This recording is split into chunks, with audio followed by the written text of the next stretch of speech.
मंदसौर में दिनांक 21 सितंबर 24 को ग्राम चौकीदार अरनिया गुर्जर द्वारा जरिए दूरभाष सूचना दिया कि समृद्ध पिता कारूलाल बलाई उम्र 45 साल निवासी अरनिया गुर्जर मृत अवस्था में अरनिया गुर्जर पुराना गांव अथमना खला में पड़ा है। प्राप्त सूचना पर थाना अफजलपुर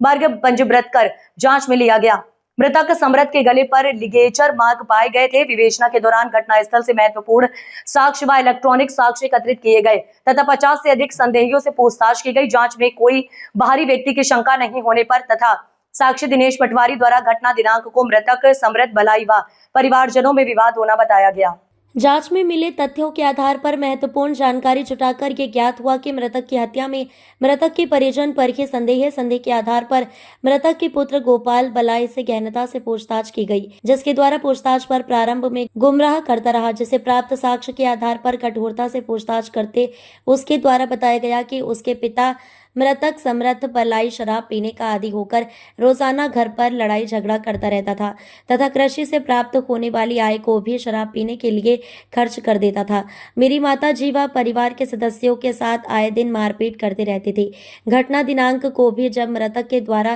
काफी शराब पीकर मां के साथ मारपीट कर उन्हें प्रताड़ित किया गया था तथा पुनः शराब पीने के लिए ग्राम अरनिया गुर्जर के अथमना खला में जाकर बैठ गया था, जिस पर आरोपी गोपाल द्वारा मृतक पिता समृद्ध को रोज की प्रताड़ना से तंग आकर पिता को समझाने गया, जहां विवाद बढ़ने के कारण रोज की प्रताड़ना से तंग आकर रस्सी से गला घोटकर मृतक समृद्ध बलाई की हत्या कर दी। प्रकरण में सूक्ष्मता से अग्रिम अनुसंधान कर साक्ष्य एकत्रित किए जा रहे हैं। गिरफ्तार आरोपी गोपाल पिता समृद्ध बलाई उम्र 24 वर्ष निवासी ग्राम अरनिया गुर्जर थाना अफजलपुर।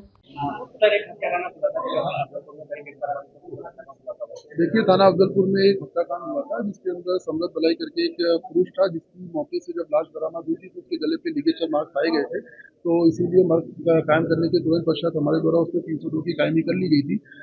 तत्पश्चात उस प्रकरण की जांच चल रही थी। जैसे कि हत्या के प्रकरण में हमारे द्वारा हर पहलू की जांच की जाती है, तो सर्वप्रथम हमारे द्वारा जो भी बाहरी पहलू हो सकते थे, जैसे उसका किसी से लेन देन या किसी से संबंध, इस प्रकार की सारी पॉसिबिलिटीज के ऊपर हमारी जांच चल रही थी। यह सारी पॉसिबिलिटीज जब खत्म हुई तो हमारे द्वारा इसके अंदर टेक्निकल आधार पे जो परिवारजन थे उनके टेक्निकल आधार पर उनकी जांच में एविडेंस जुटाए गए और उसके पश्चात हमारे द्वारा जब हमारे पास समुचित एविडेंस हमारे पास कलेक्ट हो गए थे तो हमारे द्वारा उन एविडेंस के आधार पर हमने उनकी पूछताछ करी, जिसमें उनका जो बड़ा पुत्र था गोपाल बलाई करके उसके द्वारा घटना घटित करना कबूला। उसके द्वारा यह स्वीकार किया गया कि उनके पिताजी शराब पीने के आदी थे और आए दिन वह अपनी घर में लड़ाई झगड़ा किया करते थे और